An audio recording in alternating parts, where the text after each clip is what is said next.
They looked at him and decided he didn't belong.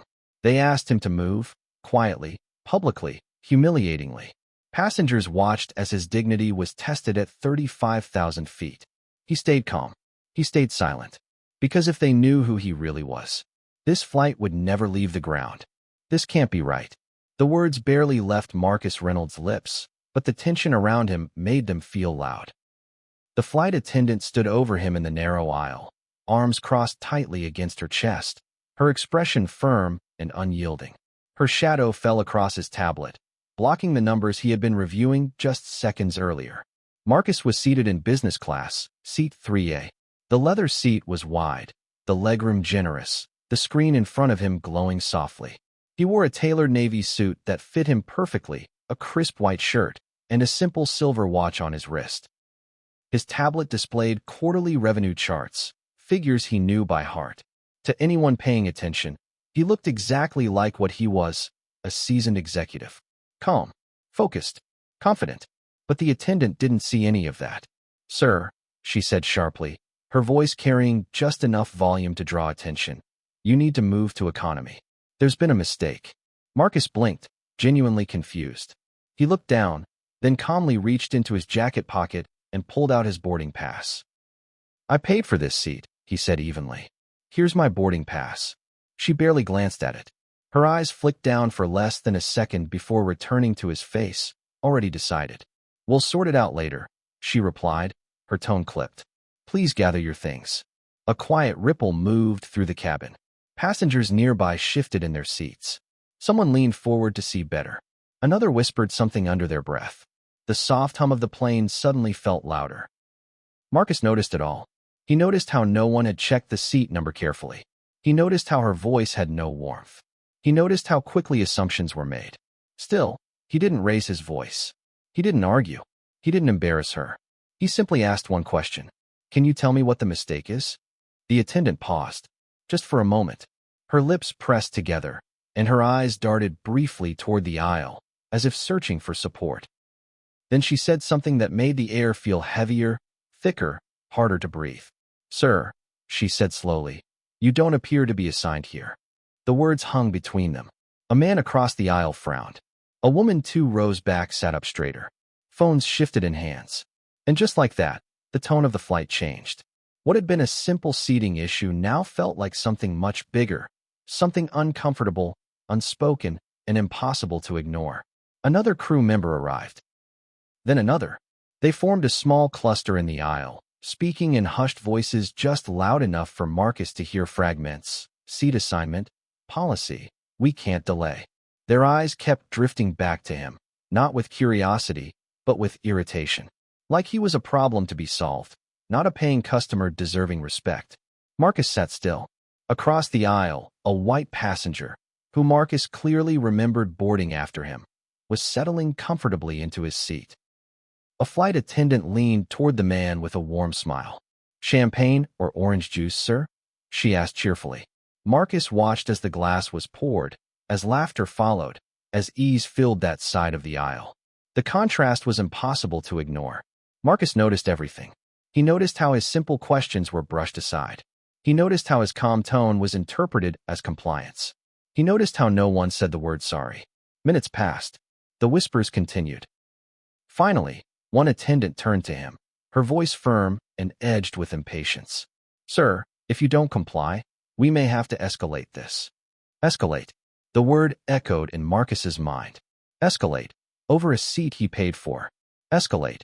Over a boarding pass they barely checked. Escalate. Because he dared to question an assumption. Slowly, deliberately, Marcus placed his tablet on the tray table. The screen went dark. He folded his hands together, his posture relaxed but resolute. "I'm not refusing," he said calmly. His voice didn't shake. "I'm asking for fairness."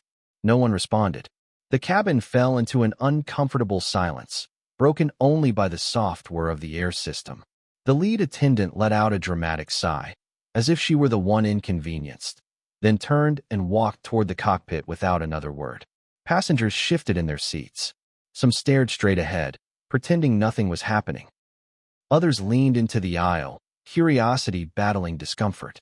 A few discreetly raised their phones, screens glowing as they began to record. Marcus leaned back in his seat and stared at the ceiling above him. The small lights blurred together. This wasn't new. He had experienced it in boardrooms, in hotel lobbies, in first-class lounges where surprise flickered across faces when he introduced himself. Moments where respect came late, after explanation, after proof. He took a slow breath. This wasn't his first time being underestimated. But as the cockpit door closed and the murmurs grew louder, Marcus knew something had shifted. This time, it would be his last. Inside the cockpit, the captain adjusted his headset and made what he believed was a routine call. His tone was professional, almost casual, as he reported what he assumed would be a minor issue. "Operations, this is Flight 482, he said. "We have a disruptive seating situation in business class. Passenger refusing to relocate." On the other end of the line, an operator listened quietly, typing. "Understood," she replied. "Can you repeat the passenger's name?" The captain glanced at the manifest. "Marcus Reynolds." There was a pause. Not the usual half-second delay. This one stretched. 5 seconds. 10. The captain frowned slightly and looked at his co-pilot. Then the operator spoke again, but her tone had changed. "Captain, please stand by." A click followed. Then another voice joined the line. Calm, controlled, serious. "Captain," the voice said, "do not proceed with this situation. We are contacting executive leadership now." The captain straightened in his seat. "Executive leadership?" he repeated. "Yes, sir. Please delay departure." Within minutes, phones began ringing throughout the aircraft. In the galley, the lead attendant checked her device and frowned. Another message came through. Then another. Her confident posture softened. The edge in her expression disappeared. She glanced down the aisle toward seat 3A. Because Marcus Reynolds wasn't just a passenger. He was the CEO of a multinational technology firm valued in the billions. A company that specialized in cybersecurity infrastructure, protecting sensitive systems, financial data, and airline networks, including this airline's. The board didn't just know his name. They had shaken his hand. They had sat in meetings with him. They had trusted his company with their most critical systems.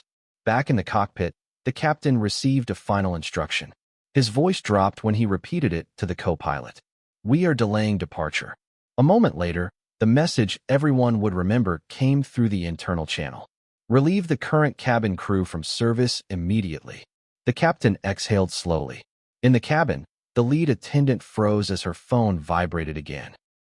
Her eyes scanned the message, then lifted toward Marcus, who sat calmly, unaware of the storm unfolding behind closed doors. Her authority had vanished. What she believed was a simple enforcement of rules had become something much bigger. This wasn't about a seat. It was about judgment. And in just a few minutes, the entire flight was about to witness how quickly power shifts when the truth finally steps into the light. The cabin doors remained firmly closed, the familiar announcement for departure noticeably absent. Instead of the usual rush, an unusual stillness settled over the plane. Moments later, the front door opened again, not for passengers, but for senior airline management. A sharply dressed executive stepped inside, her posture confident, her expression serious. She didn't stop to scan the cabin or exchange pleasantries. She walked with purpose, straight down the aisle toward business class. Every eye followed her. Whispers broke out. Passengers leaned forward. Phones rose quietly. She stopped at seat 3A. "Mr. Reynolds," she said, her voice clear and respectful. "I'm deeply sorry for what you've experienced today." Marcus looked up, surprised but composed. Slowly he stood. The moment felt heavy. Just minutes earlier, those same passengers had watched him questioned, doubted, and pressured. Now, they watched as authority acknowledged him. Not as a problem, but as a person who had been wronged. The executive turned toward the cabin crew, her tone firm and unmistakable. "This flight crew has been relieved of duty, effective immediately," she said. "A replacement crew is already on the way." A wave of gasps rippled through the cabin. Some passengers exchanged looks of disbelief. Others nodded quietly, as if a silent question had just been answered. The attendants who had spoken down to Marcus stood frozen for a moment, then began gathering their belongings. They avoided eye contact as they moved down the aisle, their earlier confidence replaced by embarrassment. As one of them passed, a passenger near the window leaned toward his neighbor and whispered, "I guess they picked the wrong person." Marcus heard it, but he didn't react. He didn't smile. He didn't celebrate. He didn't say a word. He simply nodded once and returned to his seat, buckling in with the same calm he had shown from the beginning. Moments later, a new crew boarded the aircraft. Their movements were efficient, their expressions professional. The atmosphere shifted instantly. Tension drained from the cabin.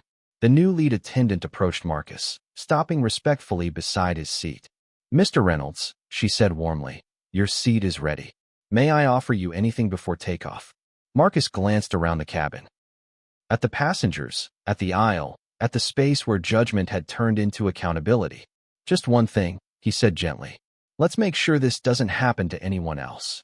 The attendant nodded, understanding the weight of his words. And with that, the plane prepared for takeoff. Not just carrying passengers, but carrying a lesson no one on board would forget. The flight finally took off. The engines roared, the plane lifted into the sky, and business class settled into a quiet calm. From the outside, it looked like just another routine flight. But what had happened on board didn't stay at 35,000 feet. The story didn't land quietly. Before the plane even touched down, passengers were sharing what they had witnessed. Short clips, written posts, carefully worded captions describing the moment everything changed. By the time the aircraft reached its destination, airline employees were already whispering. Screenshots of internal messages began circulating. Memos meant for private inboxes found their way online. By the next morning, the headlines were everywhere. CEO targeted on flight. Airline takes immediate action. Passenger profiled. Crew replaced mid-flight. Airline confronts bias after onboard incident. Public pressure grew fast. The airline issued a formal apology within hours, acknowledging unacceptable conduct and a failure to uphold company values. Mandatory bias and accountability training was announced for all flight staff. Seating and escalation policies were rewritten, reviewed, and redistributed. Leadership promised oversight, transparency, and consequences. Marcus Reynolds declined every interview request. No press tour, no talk shows, no viral victory lap. But he did release a short written statement. Respect should not depend on status, it read. "I wasn't treated differently because I'm a CEO. I was treated differently once they found out. That's the problem." Those words traveled faster than any lawsuit ever could. They were quoted in comment sections, reposted on timelines, discussed in offices and classrooms. For millions watching online, the story stopped being about corporate power or executive influence.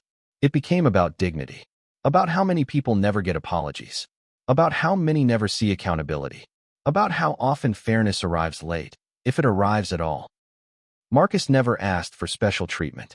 He asked for equal treatment. And that distinction mattered, because fairness shouldn't require a title, and respect shouldn't come with conditions. Somewhere, on another flight preparing for departure, a passenger would be questioned. But maybe, just maybe, an attendant would pause. Maybe a boarding pass would be checked more carefully. Maybe a voice would soften, not because of who that passenger was, but because of who they deserve to be treated as. And that is how real leadership shows itself. Not through authority, not through power, but through calm, truth, and the courage to stand still until the world is forced to move. Thank you for watching. If you enjoyed this story, don't forget to hit that like button and subscribe for more powerful, emotional, and jaw-dropping stories every week. And make sure to turn on the notification bell so you never miss the next twist-filled episode. See you in the next video.